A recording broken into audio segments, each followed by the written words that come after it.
bless the Lord, oh my soul, and worship His holy name. Sing like never before, oh my soul, I'll worship Your holy name.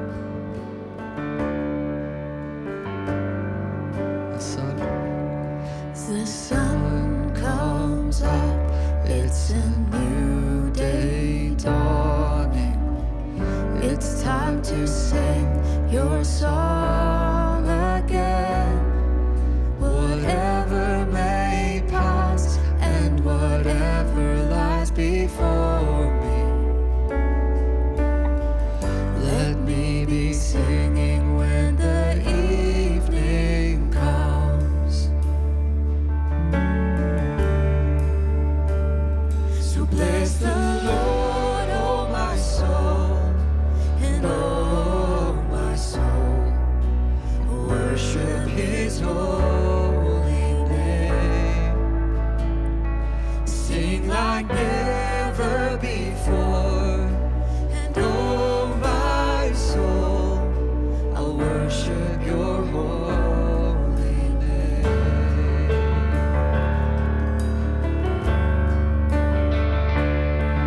You're rich in love, You're slow to anger.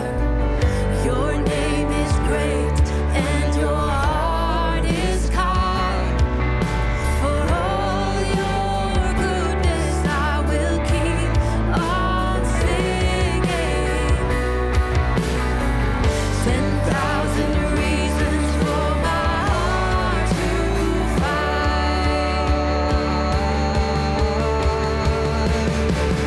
So bless the Lord, oh my soul, and oh my soul, and worship His holy name, and sing like never before. And oh my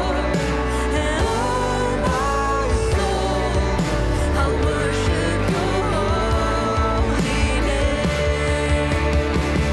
So bless the Lord, oh my soul, and oh my soul, and worship His holy name, and sing like never before.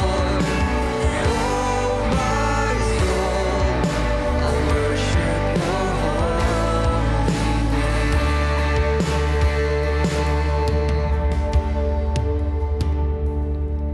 and on that day when my strength is failing, the end draws near and my time has come. Still my soul will sing Your praise unending. 10,000 years and then forevermore. Forevermore. So bless the Lord, oh my soul, and oh my soul, worship His holy name. Sing like never before, oh my soul, I'll worship Your holy name. Yes, I will worship Your holy name. I will worship Your holy name. Hallo ons Oase familie, ons is so opgewonde om weer in persoon by mekaar te kan kom. Hier is net so 'n paar reëlings dat jy kan weet hoe lyk 'n week by Oase. Sondag het ons 3 dienste. Ons het die oggend 9:00, die oggend 11:00 en die aand 6:00 het ons dienste. Sou dit gebeur dat jy hierso kom en ons het ons quota of ons kapasiteit bereik, dan is jy welkom om die 11:00 diens. As jy hierso was vir die 9:00 diens, is vol, dan kan jy die 11:00 diens bywoon, of as jy vir die 11:00 diens was en is vol, dan is jy welkom om die aanddiens 6:00 by te woon. Ons het ook dinsdae aande het ons familiekeieraande waar ons so 20-25 families nooi. As jy graag wil deel uitmaak van hierdie familiekuier, gee jou naam op by die iDesk of gebruik hierdie WhatsApp nommer wat op die skerm verskyn en dan nooi ons jou vir 'n familiekuier. Dit sal baie lekker wees. Onthou ek Dinsdagoggende het ons vroue woordskool om 8:30 waar die dames bymekaar kom. Dan iets baie besonders waar ons opgewonde is, ons tieners gaan, hulle noem dit check-in. So Sondag 5:00 tussen 5 en 6, net voor die aanddienste, gaan ons tieners ook bymekaar kom. Dit is nou vir altyd. Ons wil hulle graag uitnooi. Manne, onthou donderdagoggende 5:15, kom julle ook bymekaar hier by die gemeente donderdagoggende 5:15. Ons is ook opgewonde vir ons 60-plussers. Woensdagoggende 10:00 het ons 'n spesiale diens vir ons 60-plussers. So al ons 60-plussers, ek wil jou uitnooi vir ons Woensdagoggende 10:00 hierso by die gemeente. Ons gaan nou luister na Esther wat vir ons bietjie gaan verduidelik hoe werk Cool Kids op Sondagoggende. Dankie Esther.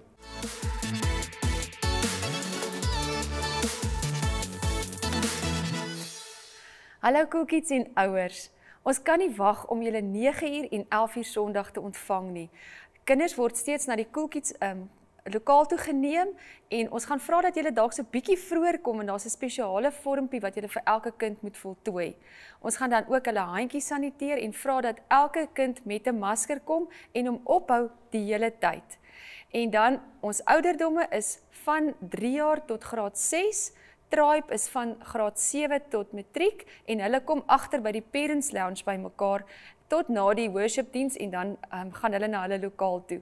Ons is baie opgewonde om julle te sien en weet ons gaan sommer 'n goeie en groot tyd hê en daar's baie verrassing vir die kinders. Mooi bly.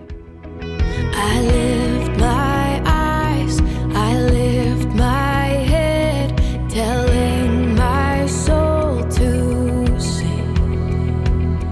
Oh Prince of Peace, God of wonder, I invite you in. I can feel your spirit inside me is calling me deeper to step out on the water. My eyes fixed on Jesus and my heart's beating faster. The water. Goeiedag, lekker om jou hier te sien. Ons is bly jy's hier. Is dit nie 'n voorreg om weer hierdie in-persoon dienste te kan ervaar nie, iets wat vir ons vanselfsprekend is, wat nou vir ons weer 'n voorreg geword het. So ons is bly jy's hier, maar ek weet ook daar's baie mense wat nou daar in sy sitkamer sit of sy kamer, iewerster is jy besig om by jou huis of waar dit vir jou gemaklik is te kyk. Mense van ver, ek weet mense van België wat ingeskakel is, Nieu-Seeland, Australië en oor Suid-Afrika, sommer 'n klomp mense wat ons aanlyn dienste volg. So baie welkom vir julle ook. En dan vir julle wat in Klerksdorp by die huis sit en kyk, julle is ook welkom, maar ek wil jou tog nooi. Ag kom sluit by ons aan. Ons het 9:00 en 11:00 en ook in die aande 6:00 'n diens en dit sal so lekker wees om jou hier in persoon te sien. Dis maar net by verre die beste. So kom kuier gerus by ons. Ek het verlede week begin praat oor die gedagte oor hoe oorleef ons 'n krisis en vandag net so 'n bietjie verder gaan. Ek dink vanoggend hier in my hart wat die Here kom en my hele gedagte verander. So ek gaan 'n bietjie anders praat as wat ek beplan het aanvanklik, maar iets wat die Here op my hart gelê het. So ek nooi jou om saam met my te lees. En ek wil regtig vra as dit moontlik is, maar maak so 'n bietjie jou Bybel daar op jou foon oop of maak jou Bybel oop en lees saam met in Psalm 139 vers 7. Baie bekende Psalm in die Bybel, maar die eerste gedeelte miskien minder bekend as die tweede gedeelte waarop Dawid skryf van hoe wonderlik God hom gemaak het. Maar ek wil spesifiek met jou praat oor hierdie eerste paar verse van vers 7 af, Psalm 139 wat sê: "Waarheen sou ek gaan om u gees te ontvlug? En waarheen sou ek vlug om aan u teenwoordigheid te ontkom?" En dan kom vers 8 en sê: "Klim ek op na die hemel, is u daar? Gaan lê ek in die doderyk, is u ook daar? Vlieg ek na die ooste, of gaan ek in die verre weste? Ook daar lei u hand my en hou u regterhand my vas. Ek sou die duisternis kon vra om my weg te steek, of die lig rondom my om 'n nag te verander. Maar vir u is selfs die duisternis nie donker nie, en die nag so lig soos die dag, duisternis so goed soos lig." Ek het verlede week met hierdie gedagte begin en met die wat nou nie geluister het nie of die wat nie hier was nie, net jou gedagtes so 'n bietjie verfris. Ek het eintlik gesê ons is in 'n krisis. En ek het eintlik gesê die waarheid is as ek luister na alles wat in die wêreld gebeur is dat die eintlike krisis kom nog. Die krisis het ons nog nie in sy velheid getref soos wat moontlik kan gebeur nie. Ons bid dat dit nie gaan gebeur nie. Maar as dit gebeur, moet ek en jy gereed wees daarvoor. Ek het ook verlede week gesê, ek het sê, man, maak 'n nota hiervan, dat niks is permanent nie. Prediker hoofstuk 3 vers 1 sê, daar's 'n vaste tyd vir alles, elke ding onder die son het sy tyd. So ek het gesê, niks is permanent nie, en toe het ek later gesê, behalwe God. Iets wat ons moet weet en glo met ons hele wese is dat God is ewig. En ek het Psalm 90 vers 2 aangehaal, wat sê, voordat die berge gebore is, en u die wêreld voorgebring het, van ewigheid tot ewigheid is u God. En toe het ek die vraag gevra, hoe oorleef ons 'n krisis? En ek het Psalm 20 vers 8 gebruik, wat sê, sommige volke vertrou op strydwaans en perde, en ek het gesê, partykeer is ons reg vir oorlog en beklei, maar dit is nie die Bybelse manier nie, want hy gaan verder in Psalm 20 en sê, maar ons vertrou op die naam van die Here ons God. So ek besef dat hoe kom ons deur die krisis in ons lewens? Hoe hanteer ons die uitdagings in ons lewens? En die antwoord is baie eenvoudig, deur te vertrou op die naam van die Here ons God. Jy kan die boodskap gaan kyk, maar ek sit vanoggend en ek dink net aan die Here lê dit so op my hart. Ek weet nie, dit kom so duidelik in my gedagtes, vroeg vanoggend. En ek skryf dit sommer net neer, ek nie seker waartoe dit gaan nie, maar ek onthou hoe dat ek tot bekering gekom het op 'n jong ouderdom. Ek dink, as ek nou reg, dit was 15 of 16 jaar oud, het ek en al my vriende saam tot bekering gekom. Ons was op 'n kamp en daar almal van ons, en ons het 'n besluit gemaak, ons vriende kring saam en gesê, ons gaan die Here dien. Ons is ook gedoop deur onderdompeling, soos wat ons geloof maar is. Matteus 28 vers 19, wat sê, gaan na al die nasies toe, maak die mense my disippels, en dan hierdie opdrag wat hy vir ons gee, is doop hulle in die naam van die Vader, die Seun en die Heilige Gees. En ons is gedoop, en dit was die begin van my geloofslewe. Ek onthou dat ek daai stadium was Bybels nie regtig so volop soos nou nie, maar ek het 'n nuwe vertaling Bybel geskenk gekry, en die eerste boek wat ek gelees het in hierdie Bybel was Johannes gewees. Ek het 3 hoofstukke op 'n dag gelees, so in 7 dae se tyd toe lees ek deur Johannes. En Johannes kom ek agter hoe lief God mense het, en ek hoor van God se plan met mense. Dit was net so amazing geweest. En nie lank daarna nie, het ek onder hierdie oortuiging gekom dat ek geroep is. Volgens my oortuiging op daardie stadium, op 16, 17-jarige ouderdom, hierdie oortuiging in my hart, dat God letterlik vir my gesê het, dat ek moet 'n pastoor word. Ek het daai tyd nie mooi al die implikasies van dit verstaan nie, maar ek het ook geweet dat dis wat God sê, dit was vir my baie emosioneel geweest, want ek het ook in daardie tyd baie ander planne gehad, en ek kon nie lekker sien hoe dit hierdie pastoor ding en my ander planne by mekaar gaan uitkom nie, maar ek was onder die oortuiging van die gewigtigheid van hierdie roeping. Geweet dat God het 'n plan met my lewe. Esther sal vertel daarvan, maar jare later toe ek haar vra om te trou, toe is ek nog nie besig om te studeer vir 'n pastoor nie, inteendeel ek hardloop weg van hierdie roeping af. Maar een van die goed wat ek vir haar dadelik gesê het is dat as jy ja sê om met my te trou, moet jy ook ja sê vir bediening. Alhoewel op daai stadium geen verwagting eintlik was vir bediening nie, maar ek was oortuig van hierdie sekerheid dat God my geroep het om 'n predikant, pastoor te wees. Toe ek uit die skool uit is en so 19, 20 jaar oud is, het ek regtig alles in my vermoë gedoen om weg te hardloop van hierdie oortuiging af. Ek het inteendeel hard probeer om weg te hardloop van God en sy plan vir my lewe. Ek het moeite gedoen om dit te vermy, en elke keer wanneer hierdie gedagtes in my kop ingekom het, dan het ek moeite gedoen om dit een kant toe te stoot, net die gedagte van ontslae te raak en net te fokus op waarmee ek op daai oomblik besig is. Maar ek onthou ook en besef dat jy kan nie weghardloop van God en God se plan vir jou lewe nie. Ek onthou in daardie tyd hoe dit ek talle male, ek wil amper sê daagliks, wanneer ek in die spieël gekyk het, of dit laat in die aand of vroeg in die oggend was, wanneer ek in die spieël gestaan het, maak nie saak of ek geskeer het of tande gebors of wat ook al, wanneer ek myself in die spieël sien, dan het ek baie keer hierdie vraag gevra, waarna toe is jy op pad? Wat gaan die uiteinde van hierdie pad waarop jy is, wat gaan die uiteinde daarvan wees? Net, en dan, hier is die scary ding, ek het nou Psalm 139 vir julle gelees, maar hierdie was 'n psalm wat in daardie tyd so intens in my gedagtes opgekom het, want ek het op laerskool in die sonneskool het ek aan 'n kunswedstryd deelgeneem en raai wat 'n psalm moes ek uit my kop uit leer. Dit was Psalm 139 vers 7. So wanneer ek hier staan en ek vra myself, waarna toe is jy op pad? Dan het hierdie psalm onwillekeurig in my gedagtes begin draai wat sê, waarheen sou ek gaan om van u gees te ontvlug? Of waarheen sou ek vlug om van u teenwoordigheid te ontkom? En dan hier kom het, en dit is die vreemde ding van hierdie psalm, want die vraag wat ek daai tyd baie keer en daarna nog meer gevra het is, hoekom sal enige iemand van God wil wegvlug? Hoekom sal ons weghardloop? Hoekom sal Dawid 'n psalm skryf en sê, hoe gaan ek wegkom van God se teenwoordigheid? Want hier is dit, hy sê, al klim ek op na die hemel, ek dink almal van ons verstaan, dat God is in die hemel. Maar hier is die ander kant van hierdie, hy sê, al gaan lê ek in die doderyk, hy sê ook, u is daar. Hy sê, gaan ek na die ooste, en gaan ek na die weste, weg, die teenoorgestelde pole van mekaar, wat geen einde het, en hy sê, ook daar lê u hand my, en hou u regterhand my vas.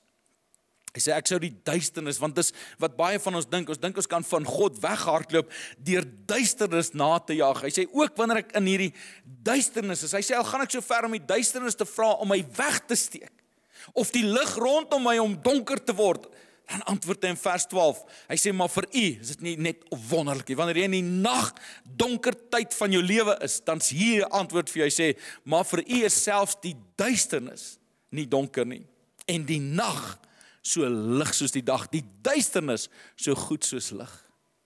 En ek besef, en vanoggend terwyl ek daaraan dink, besef ek dat al daai gedagtes het iets te doen met die besef, dat daar moet meer in die lewe wees, as net wat ek wil en ek wil doen. Daar moet meer in die lewe wees, as hierdie gejaag net na wind, soos wat prediker vir ons leer. 'n paar jaar gelede, ek het al daaroor gepraat, maar 'n paar jaar gelede kry ek een aand 'n oproep van 'n vriend van my. Maar iemand wat ek vir baie lank nie kontak mee gehad het nie. En ek onthou sy vraag so goed, hy sê, hoe gaan dit? Ek sê, nee, goed. Hy sê, Johan, ek weet jy's 'n pastoor, en ek weet jy preek die Bybel, maar ek wil jou vra, glo jy nog in God, en glo jy nog in die Bybel? En ek het onmiddellik besef dat, dis nie daai vraag wat ek net kan afmaak as niks nie. Hierdie is 'n vraag wat 'n antwoord soek. Obviously is hier iemand wat ook daar staan, miskien voor 'n spieël en sê, waarna toe is jy op pad? Waarmee is jy besig? Wat is die sin van die lewe? Daar moet meer in die lewe wees as wat ek op daardie oomblik beleef. En ek sê vir hom, en ek glo die Here lei my op daai oomblik, want jy sien die antwoord vloei sommer net so uit my uit, ek nie voorberei daarvoor nie, maar my antwoord is, ja, ek glo dit. Ek glo dit 100%. Ek hoef nie eens daaroor te dink nie. Ek sê vir jou, ek glo dit. En hy vra my, hoe kan jy dit glo met alles wat in die wêreld aangaan op hierdie stadium? Hoe kan jy dit nog glo dat God in beheer is en dat God daar is? Hoe kan jy dit glo met hoe ons wêreld lyk? En my antwoord aan hom, en ek het baie daaroor al gepraat daarna, want dit was 'n antwoord sommer vir my ook gewees. Want die antwoord is, daar's nie 'n beter oplossing of antwoord vir wat in die wêreld aangaan nie. Daar's nie 'n beter alternatief nie. Dink net vir 'n oomblik saam met my daaroor. Die Bybel is meer as 2000 jaar terug geskryf. Die Bybel is saamgesit deur 'n klomp mense wat hierdie geskryf het in gehoorsaamheid aan God, wat deur die Heilige Gees in hulle gewerk het en hulle het dit neergeskryf. En eintlik het hulle die oplossings en antwoorde op al die vrae van die wêreld neergeskryf. En daarna het ons al baie keer gesê dat ons is so oortuig daarvan, dat as elke mens op hierdie aarde begin glo wat ons glo, leef soos wat ons as gelowiges leef, dan gaan die wêreld in 'n dag se tyd 'n beter plek word. Ons het daai oortuiging dat die Bybel is die antwoord.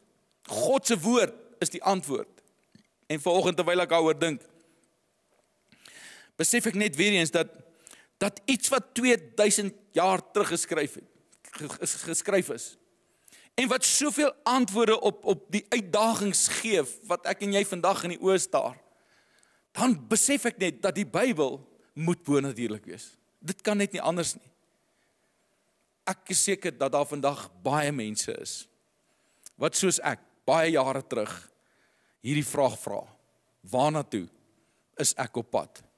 Wat gaan die uiteinde van dit wat in ons wêreld op hierdie oomblik gebeur, wat gaan die uiteinde daarvan wees?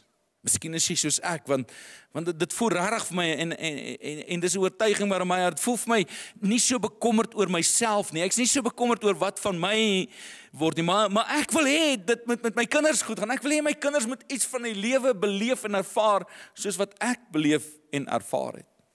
En ek besef, dat as ons nie pas op nie, dan raak ons in hierdie gejaag van die lewe so ingesluk, dat die goed wat regtig belangrik is, agterweë bly.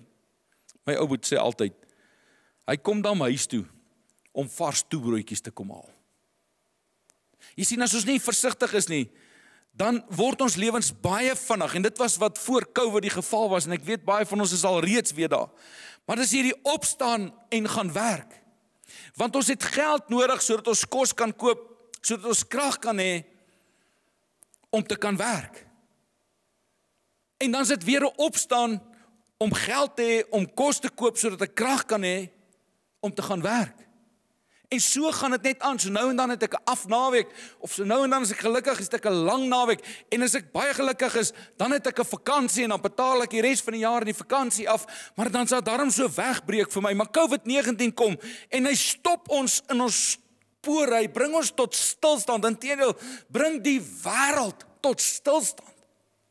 En gee vir almal van ons 'n bietjie kans om weer die prioriteite in ons lewens te weeg en te oorweeg en besluite rondom dit te maak. Die vraag te vra, wat is regtig belangrik? In die week is ek weer op 'n stadium gekonfronteer met Efesiërs 5 vers 16 waar Paulus vir hierdie mense in Efesië skryf en sê, maak die beste gebruik van elke geleentheid. Ou vertaling wat ek en jy baie goed ken is, koop die tyd uit. En ons het nooit tyd om tyd uit te koop nie, maar COVID het gekom en ons het die tyd uitgekoop en ons het dit gedoen, ons het dit oorleef en in my vrees is net eintlik wanneer ons praat oor hoe oorleef ek hierdie krisis, dan moet ek jou vandag waarsku, jy gaan nie die krisis oorleef deur terug te gaan na hoe dit was voor COVID nie. Ons kan nie weer ingesluk raak deur daai proses nie. Ek het dit Sondag gesê. Ons is in 'n krisis. COVID-19 is eintlik vir die meeste van ons net 'n klein deeltjie van die krisis waarin ons is. Ek het gesê verlede Sondag, daar's baie uitdagings wat op hierdie oomblik hanteer moet word. En ek het 'n klomp genoem en ek het gaan luister net wat het ek genoem, want ek het gepraat oor siekte en ek het gepraat oor finansies en huwelike en kinders en ek het hierdie en dit was so interessant hoe dat hierdie in my hart net was om te sê, mense wat moeg is vir die lewe.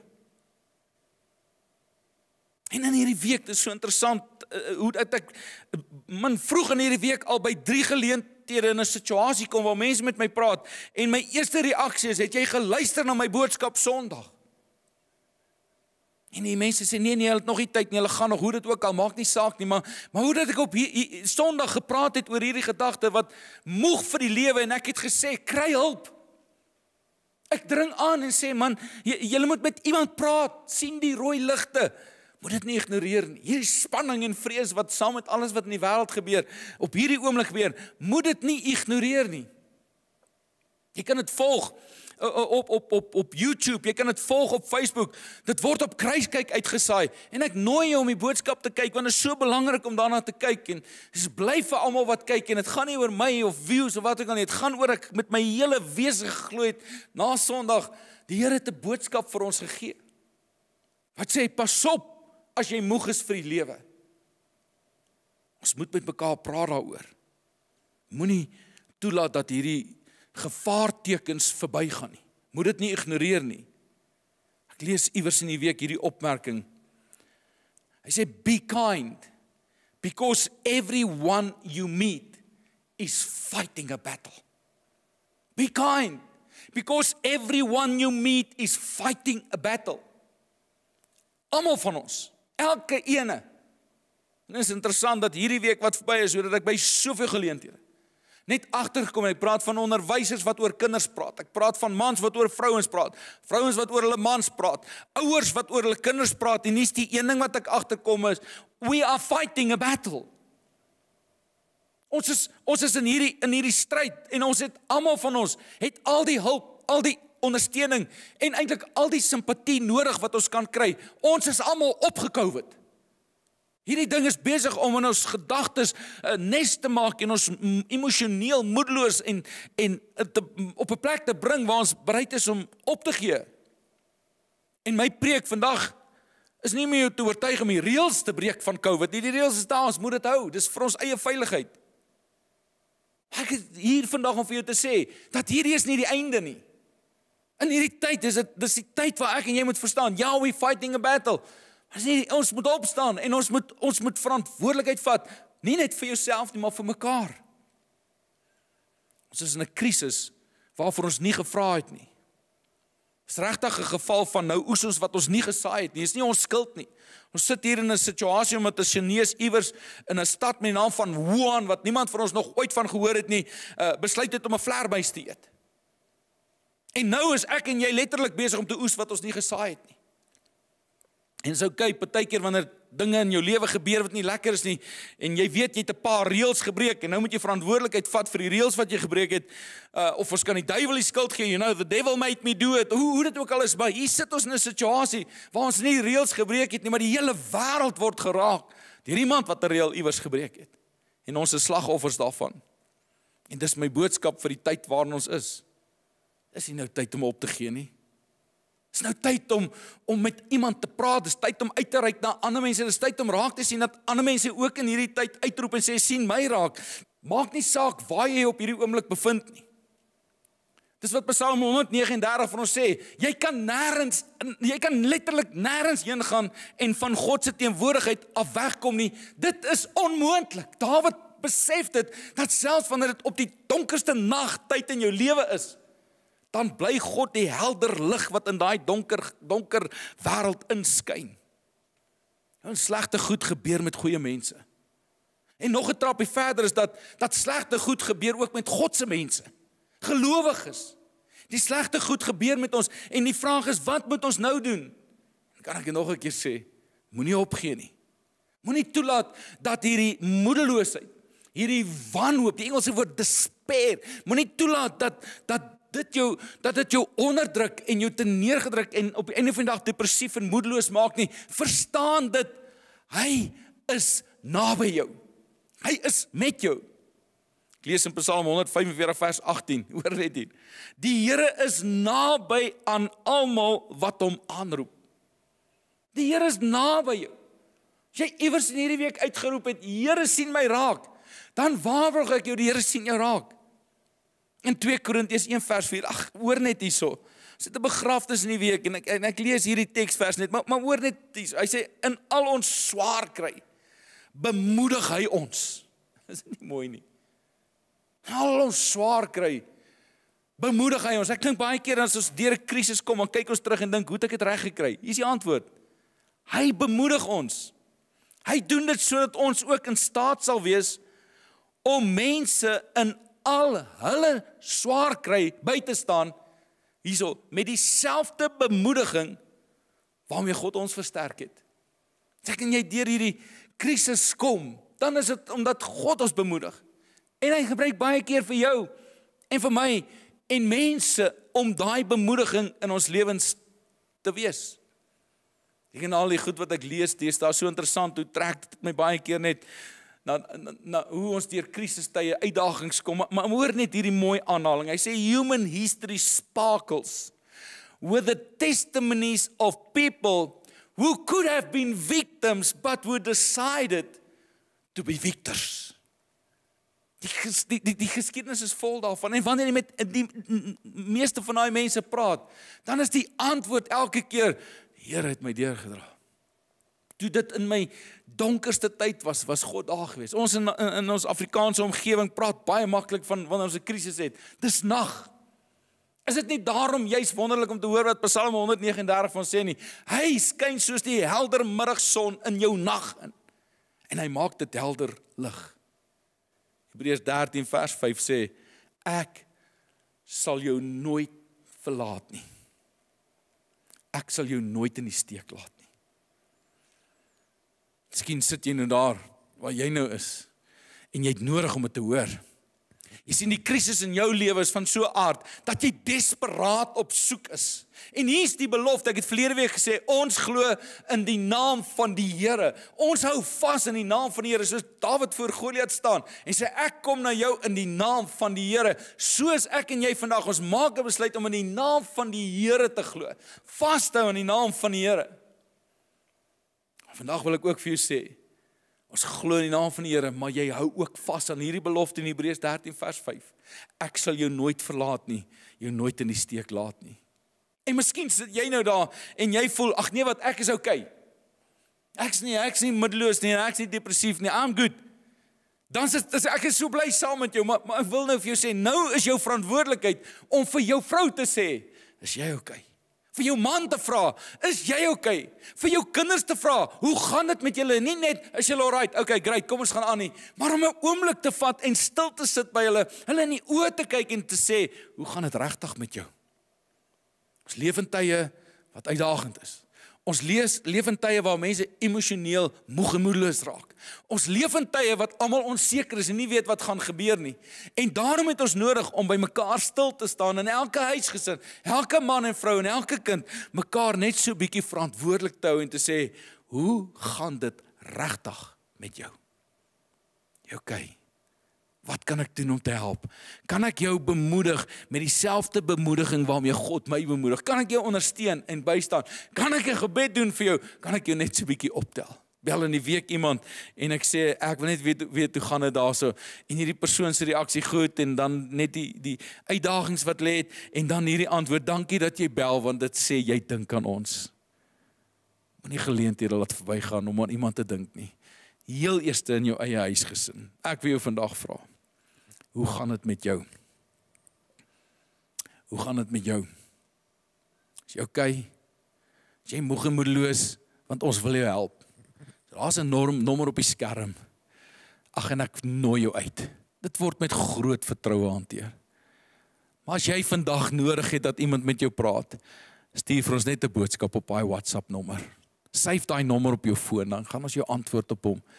Jy het vandag hier sit en luister. Sal jy jou oë sluit vir 'n paar oomblikke. En net so 'n bietjie eerlik met jouself wees.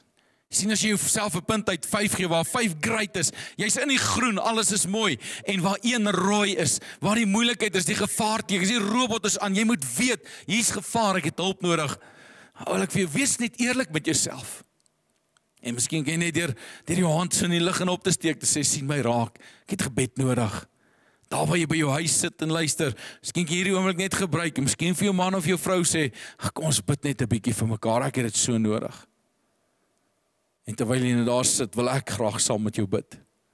Ek wil dit in jou lewe inspreek, hierdie woorde, die Here is naby elke een wat hom aanroep.